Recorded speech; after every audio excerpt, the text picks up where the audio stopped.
Hey everybody, greetings from Taiping. I've just made it over here after a long ride. Technically speaking, the tour of Southern Thailand is over, but the journey home is still on. So I decided to make a night stop here in Taiping to break my journey.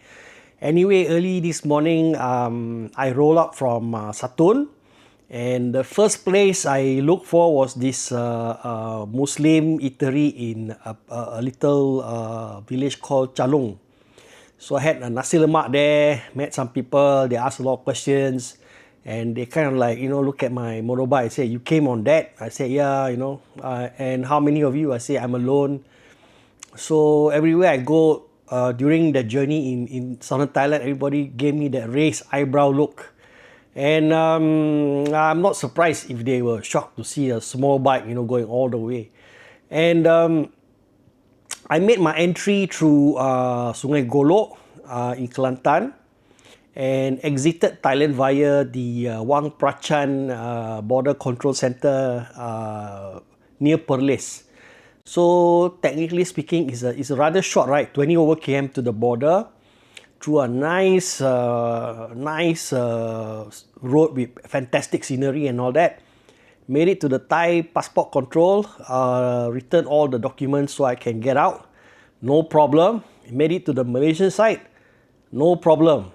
Then I begin a slow climb up the Wang Kelian National Park. It's actually a national park in a mountain. So as I was climbing, I reached the peak. It was the Wang Kelian lookout area. You have to pay a fee to go up there. So I said, screw that, don't waste time, So I started rolling down. I can't believe I actually rolled down such a steep and sharp turning hill and made it all the way to Anak Bukit and resumed my journey to Kanga, the state capital of Perlis. Rather short ride, and that was the beginning of an awful ride all the way to Taiping. From Kanga, I rode to Alostar. Then along the way, this silver color Axia car started honking at me. The guy rolled down the window. Then I was like, what the hell is going on? Road rage or what? Then the guy just waved and said, "Hey, I'm Just." They said, "Oh man, another Yamaha PG1 owner." I said, "Fantastic." So we continued our journey until I found a roadside gerai and all that. They call it, it's called Sotong Sumbat something. So we are not there for the sotong or what, just have a drink. And also I chit-chat with the guy. Turns out that he is a paranormal investigator and content creator. He also rides the same Yamaha PG1 like mine, that forest green color bike. So he said, "Oh, I was surprised to see you, on the bike. I thought I knew the number, the number plate." So I said, "Yeah, I just made my way out from Southern Thailand and I'm on my way back, and I'm doing a night stop in Taiping." So we chit-chat, we exchanged information and all that, and we went our separate ways.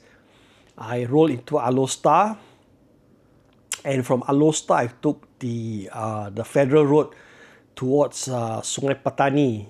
I arrived at Sungai Petani around 1:45, which is rather late for my lunch standard because I eat very early. But I think my body has adjusted to the Thai time, 1 hour behind. It didn't really matter because I was really that hungry. I went to this nasi kandar place, paid $12 for a chicken with some vegetable and all that, I think by Kedah standard, that's like almost like KL.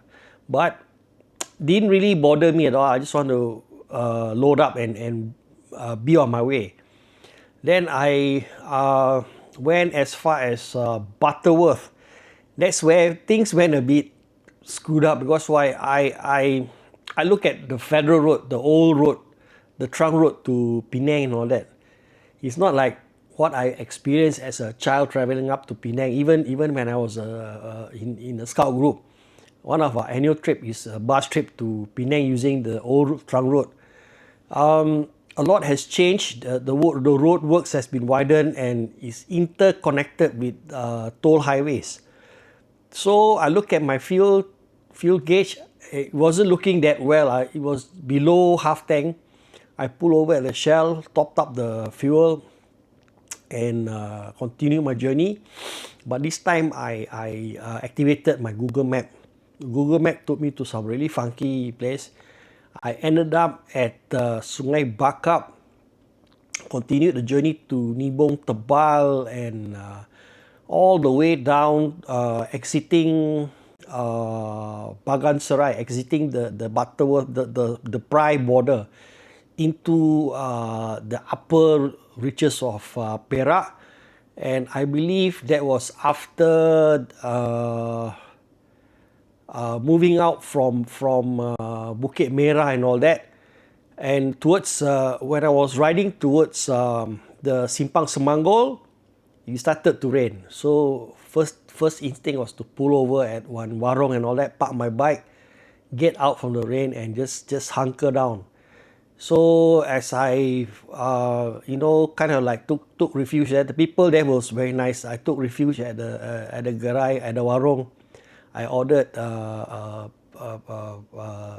cup of tea and wait, kind of like just hunkered down, waited for the rain to die down. As soon as it's down, I punched my Google Map to look for Novotel Hotel in Taiping, and it gave me a reading of 21 kilometers. So I just said, okay, just go. There was like very light shower and all that. It took me to Kamunteng. I mean, it didn't hit me that Kamunteng is the actual route. If you take the Plus Highway, is the Taiping Utara. So I rode all the way, found my way, went into Taiping town, and what surprised me the most was the Novotel Hotel was located behind the Larut Matang food court, and it's just adjacent to the Taiping Mall. So okay, the rain and stuff. I checked into my room. I got a nice room on the 7th floor of the hotel. I asked the concierge, can I park my bike outside, because the next day I want to leave very early. They were kind enough, so I took out my bike lock and locked the front wheel and extracted all the valuable back to my room. And as soon as that was done, I thought, well, screw it lah, I'm not going to ride around Taipei looking for food. That's a mistake, because it's just wet and miserable. And at this present time, I'm giving you guys the highlight and update. It is still raining. So I walked to a nearby coffee shop, had a plate of char kway teow, and that was it, because I don't think I need to gouge on food and all that. I eat just enough so that I can rest, because the body is just like totally tired and all that. And I got to say that the ride experience, Satun was excellent. Coming out from Satun, after Satun, Perlis and Kedah, the roads were just absolutely horrible. Every part of the lay-by, the white line, the runoff, the white line, the runoff, enough for a motorcycle to keep left, was just filled with debris, and pothole and stuff. The worst journey was from Kedah to Butterworth. All those industrial area and all that, and riding the federal trunk road, it's a horrible experience. As soon as I got all the way to the Perak side, just the upper Perak side from Semanggo to Taiping, it wasn't that bad. A lot of paddy field and all that, reminiscing of the old days when we take a bus up to the north, and it was rather okay. But if I have a benchmark to use it as a comparison, like what I experienced about 800 to 900 kilometers in southern Thailand, our roads are totally horrible. The condition sucks. Debris everywhere, and if you're riding a bike that uses a tube, chances of getting a puncture is super duper high. That's why a lot of these big bikers, you know, they just say screw that, you know, I take the north south highway and I just full throttle, boom, you know, I can access every part of Kedah, Perak or Perlis without having to fight with other road users. I can say that in Butterworth, the road usage is very heavy. A lot of lorries, a lot of heavy vehicles. A lot of people were after work as I was riding through Butterworth. So you know, it's like all these fellas going home on a motorbike. So it's like a race against time. But to me, I said, screw that, you know, I'm just going to maintain a certain speed.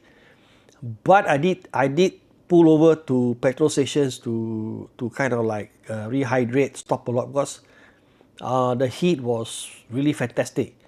Right until 5:30 in the evening, in the Perak side, it started to rain. Anyway, speaking of breaking the journey, yeah, I pick a nice hotel here in Taiping. I don't mind paying a bit for the extra comfort. And Novotel is one of my favorite chains when I travel within Southeast Asia, because the facilities are quite decent. But I'm not plugging for them, I'm just saying so.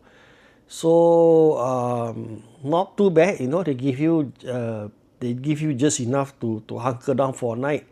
And I must say that what I paid through all these aggregator site, booking.com and all, the price is like much cheaper than the published rate. I guess it's a weekday, working day, Monday. They have to make money somehow.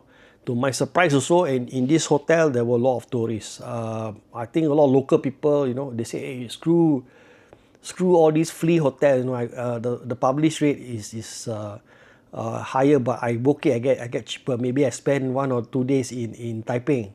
So I won't be surprised tomorrow, you know, at the food court will be packed with people that, you know, all these abeng from PJ and Damansara, whatever, Subang, KL Burgers will be eating char kway teow, you know. So by doing so, the burgers from the Klang Valley will just jack up the price. But never mind, screw that. Tomorrow morning, I'm just going to roll out to a Malay warung, get my nasi lemak, and be on my way through the West Coast Expressway. So I haven't plotted my journey, but I estimate I need to take another maybe at least 4 to 5 hours on the Yamaha PG1 to get back. So yeah, this is my update from the day 5. So thank you guys, thank you very much guys for following my content. Alright, so see you guys tomorrow.